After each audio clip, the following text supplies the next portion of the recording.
Hi, welcome to On This Day in Tudor History with me, Claire Ridgway, author of On This Day in Tudor History and a few other Tudor history books.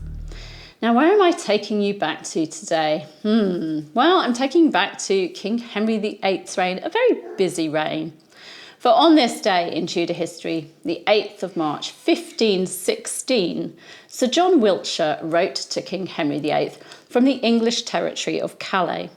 Now, it's not an important letter, it's just one I came across during my research and that I found interesting. In the letter, Wiltshire is giving the king advance warning of some gifts that are on their way to England, and it's the gifts that interest me. Wiltshire writes, "A gentleman of the Duke of Ferrara is coming with presents to Henry, a dark grey courser of Naples, and a lebard, a marvellous dangerous beast to keep. The keeper saith it will kill a buck or doe or roe and a hare, which is a marvellous thing if it be so." Now, I assume that the lebard is actually a leopard or perhaps a lion. The courser was a type of horse that was fast and strong and had good endurance. They were often used by knights in battle. Although the letter appears in the archives for Henry VIII's reign 1516, this gift is mentioned in the Venetian Archives for the year 1515. There are two mentions. Announced the arrival in London on the 18th of March of an ambassador from the Marquis of Ferrara by name Hieronimo de Strozzi, and in the said duke's name he presented the king with a horse said to be very handsome and a live leopard. According to report, the king was much pleased with his present. Then the second mention. Exhibited letters from his Duke Don Alfonso announcing the return of the envoy sent by him to England with a horse and a live leopard. The envoy was much favoured by the king, who reciprocated the presents. King Henry VIII seemed to have liked his horse and leopard. And by the way, we're not sure whether it was a leopard or whether it was a lion. They kind of used these sort of names interchangeably.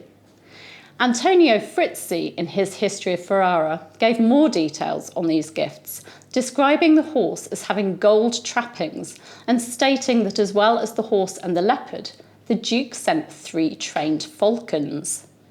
Why send a leopard, you might ask? Well, animal gifts, particularly exotic ones, were all the rage, and the Duke obviously wanted to impress.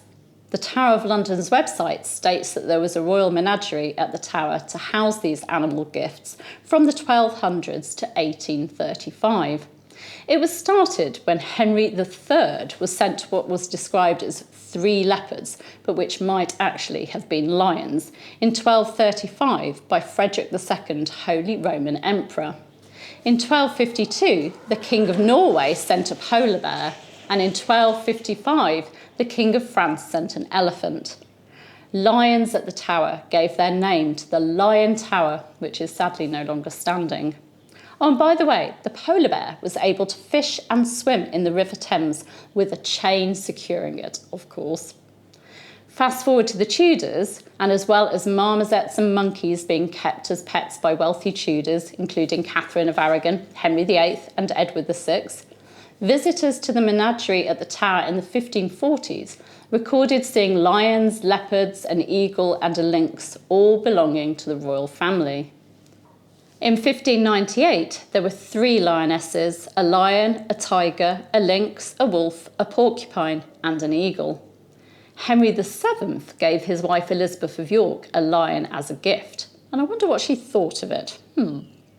In 1826, 150 of the menagerie's animals were rehomed at Regent's Park, founding London Zoo, and the rest were rehomed when the menagerie closed in 1835. In my Questions about Anne Boleyn series, I've done a video on Did Anne Boleyn have any pets? And I'll give you a link to that so that you can see that. Also on this day in Tudor history, the 8th of March 1539, former royal favourite Sir Nicholas Carew was beheaded for treason at Tower Hill. Find out more about why he fell from grace in last year's video, which I'll give you a link to too. Thank you for joining me. You can click just round about there to subscribe to the channel. You can hit the bell to be notified as these videos go live, and you can of course give me a like and leave a comment. Thank you. See you tomorrow. Bye bye.